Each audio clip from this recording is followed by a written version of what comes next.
Hey guys, Motorcarnut here, and today I'm going to answer a very important question: is when your engine is knocking, can it be saved?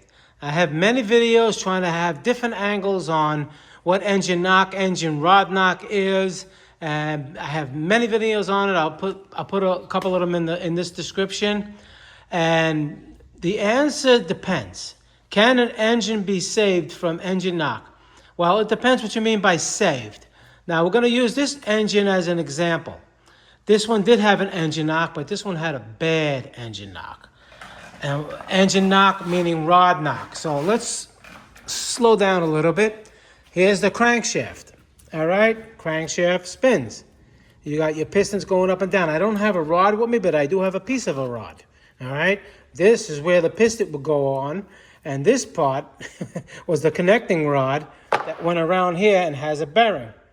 Now, like I said, I'm gonna link videos that shows you all of this. Those other old parts, I don't have them anymore. But you can look if you don't know what a bearing is, that bangs and bangs and bangs. And when it does that, it destroys the journal like this. This is destroyed. All right? Yes, maybe they can be undersized, but in today's market, with the aftermarket cheap parts, and I have a video on that too. I just did a Honda, it runs beautiful. Crankshaft was $100. It doesn't pay. You can get a machine shop to do this, give you undersized bearings, they're going to charge you $500 just for that. It doesn't make any sense. All right? So, getting back to it. Now, this engine, can it be saved from engine knock? Can it be rebuilt? The answer is no. And for one specific reason. If you come over here and you see that hole? That is where the piston seized to the crankshaft and it actually ripped it out and it smashed right through the block. So this cannot be saved. There's big chunks in here. Let me see if I can get, if you can see in there. There's all chunks of metal in here. This block is no good. That means the crank is no good. At least one piston's no good. So this engine cannot be saved. All right, so assuming you have an engine that you don't see any holes in it, all right, everything looks okay. When you start to take it apart, here's the crankshaft. When you start to take it apart and you pull it out and you see that the main journals look good, all right, the rod journals look good, except for maybe one, right? Now you're going to have the piston, you're going to have the rod that goes around here. So the rod, it's not going to be bent like this, obviously, and it's going to have the piston on it. The rod would probably have to be replaced, brand new rod and a brand new crankshaft with all new standard main and rod bearings, all right, at the minimum. So what we're talking about is new crankshaft, of course, depending on the model, year, make, and model, but new crankshaft at a minimum. This is at a minimum. At a minimum, new crankshaft, at least one connecting rod, main and rod bearings, head gasket, a head gasket set that includes most of the gaskets to remove the head.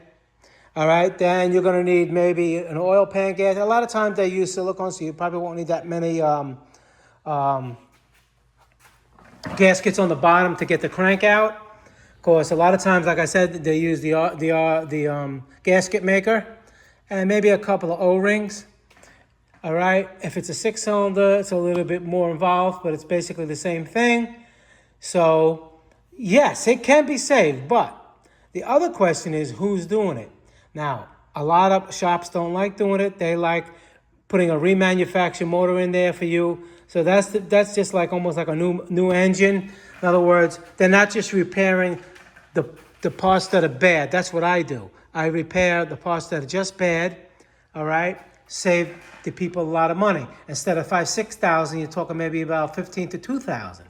All right, now if the car is worth at least $4,000, $5,000, $6,000, then it's worth it. Then now it's rebuilt, and you can go another 200,000 miles with a $5,000 car. I think that's great. I mean, the more expensive the car is, the more worth it is to do. But the other question is who's doing it.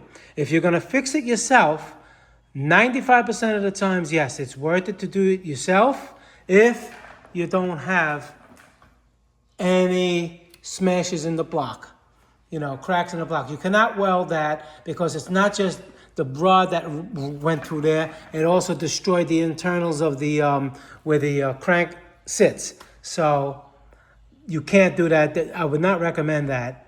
All right. That means it's just basically it's just junk after that. But that doesn't happen a lot. It doesn't. It happens more often than normal. More often than not, I'm sorry. This way, where everything is fine. It's just the crank is gone, and the connecting rod and bearing.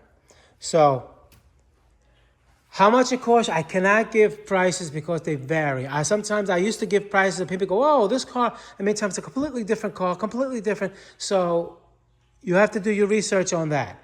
There's a lot of aftermarket parts on the internet, eBay, Amazon.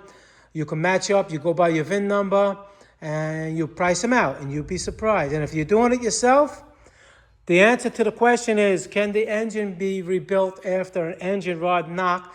The answer is 95% yes. All right? So what I'm going to do, I'm going to take this down even further. I'm going to make another video on this to show a more depth entail of what it is. But for now, that's what we're going to do with this video. All right, guys? Motorcarnut, please subscribe. Hit that like button. Any questions pertaining to this video, leave them below. You got any suggestions for new videos, drop them in the comments. If I can make them, I will. All right, guys. Thank you very much for watching, and I'll see you in the next video.